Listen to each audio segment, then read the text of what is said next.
Hello everyone. I hope you all are doing good.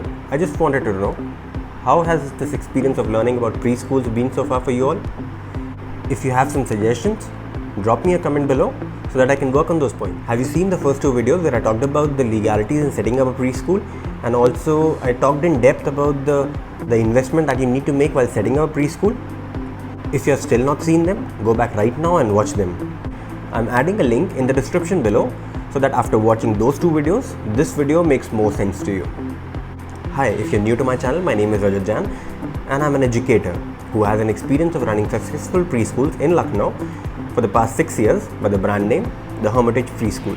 Preschools are an upcoming business model with return of investment as high as 150% in just a short span of 2 years. If you're planning to open a preschool, now is the time. Preschools provide a very strong foundation to these young kids, also help them in making independent and educate them well so that they get admitted in good formal schools. So if you have still not made up your mind, now is the time. Let's get started with today's video. Now in this video, as promised, I'll be talking about the location and what all steps are involved while finalizing a location for your preschool. First of all, look out for a house that's on the ground floor, as climbing to the first floor or the second floor is not advisable for these young kids and is also a security threat. The minimum space requirement for a play school is 2000 square feet and can go up to 5000 square feet. A house that you have or a hiring should have at least 4 rooms that can be converted into cozy and comfortable classrooms.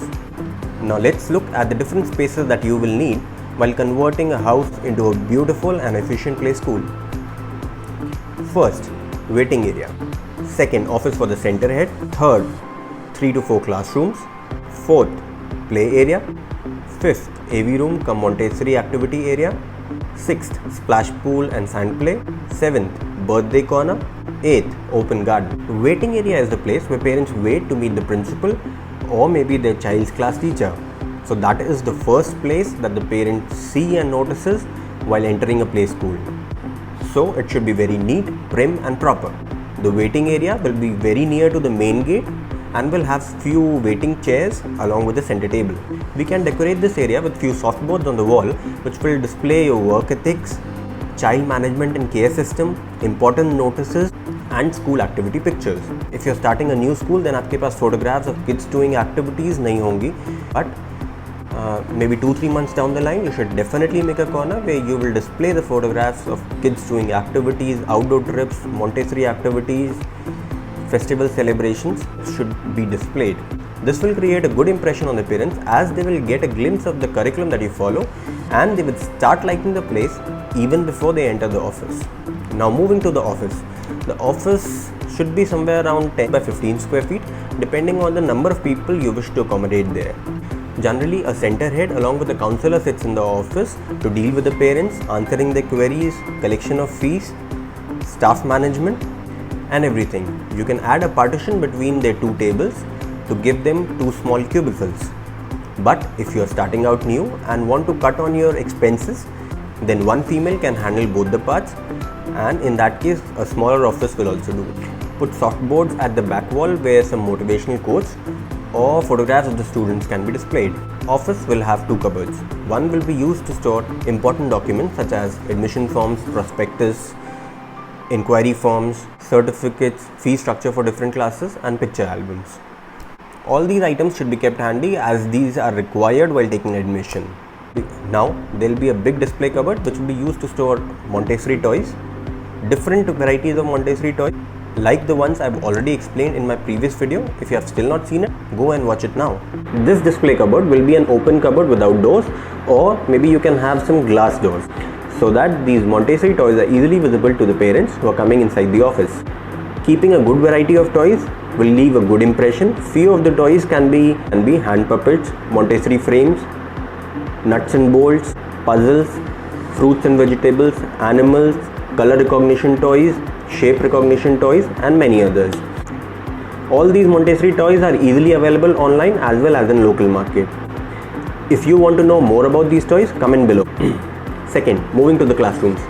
The size of the classrooms should be as such where 15 to 20 students can easily accommodate along with a teacher and a nanny. This room should be properly lit with proper ventilation and has a possibility of adding an AC for summers.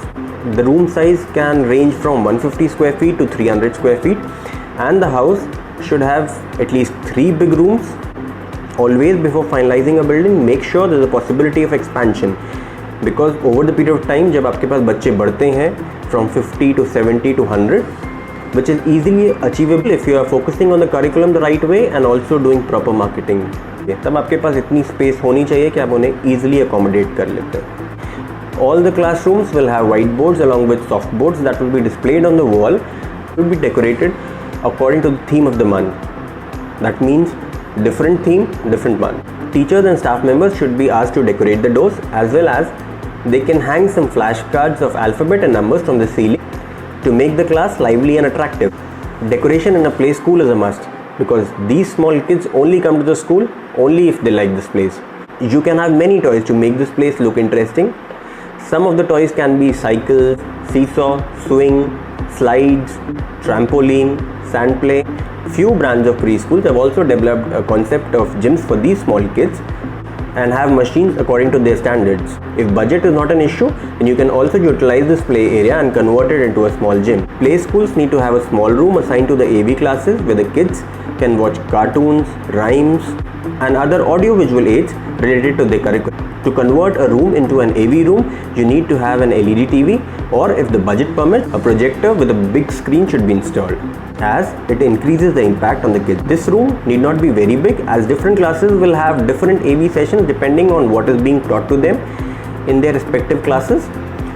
A room size of around 10 square feet by 15 square feet should easily accommodate 20 students. So that is the size of the room that you actually need for an AV room. You will also be using this area to make the kids do different Montessori activities that require some space, such as letter hop, number hop, walking on a straight line, walking on a zigzag line, moving under a table, jumping over a rope, etc. Montessori activities find a very important place in today's play schools. Hence, a place defined to it will come in very handy, where students of different classes can be assembled and taught different concepts by practically doing it. Splash pool and sand play area. Depending on the budget, you can easily utilize this space to make a permanent or a temporary sand play or a splash pool, where kids will use their imaginative power to develop their life skills. If you plan to build a permanent splash pool, then the ideal size will be 3 feet by 10 feet and a depth of 3 feet. Always remember that the kids coming to your school are of the age 2 years to 5 years, and anything that is more than 3 feet can be very dangerous for them. If you want to have a makeshift splash pool, then ready-made inflatables are easily available in the market that can be used to make a splash pool. A splash pool that I have built for my preschool looks something like this and is the main attraction of the building. Now, sand plays can also be permanent or temporary. Many toy making companies make very good sand plays which are very sturdy and very reliable. Kids love playing in the sand, and making shapes helps in developing their gross motor skills. Use this to your advantage and give a perfect shape to your play school. A small corner in the play school will be assigned for birthday celebrations as well. This will be a very important corner where kids will develop a lot of good memories for the future.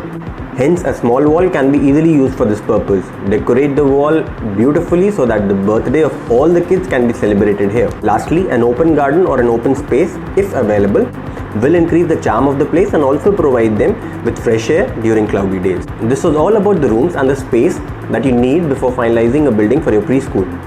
So make sure the building is big enough to have all these spaces and can further be expanded if the strength increases beyond 100. Rent is variable and is different for different cities, but it will range approximately from 20,000 for a tier 3 city to 35,000 for a tier 2 city to 55,000 for a tier 1 city, for the space of around 2,000 to 2,500 square feet for a ground floor house. Now lastly, the location. Location is very important before you finalize the property. जहाँ पे भी आप घर लेने का सोच रहे हो वहाँ पे अप्रोच रोड प्रॉपर हो, प्रॉपर्टी सेक्लूडेड ना हो, and there should be good amount of people living in that area. अगर आपकी प्रॉपर्टी के सामने या आसपास कोई कम्युनिटी पार्क है, देन इवन बेटर. आप उस पार्क का यूज़ अपने स्कूल के बच्चों को वहाँ खेलने ले जाने के लिए कर सकते हैं, and it will add as a bonus for your school. घर के बाहर वाली रोड पे अगर मॉडरेट ट्रैफिक रहता है तो और भी अच्छा, बिकॉज इन दैट केस बाहर से गुजरने वालों को ऑटोमेटिकली पता लग जाएगा कि एक नया प्री स्कूल खुला है, and you can save a lot on your marketing. Lastly, also see if there's parking space available on the street, because parents will be coming to pick and drop their kids. so you will ultimately be needing a lot of space on the street. I hope all these points should have been clear to everyone by now. Utilize all these before you finalize the property. If this video made any sense to you, kindly like the video and also like the channel. And for any suggestions, please comment below. I'll be happy to make the necessary changes. Hope to see you all with the next video. Till then, keep supporting. Bye and take very good care of yourself.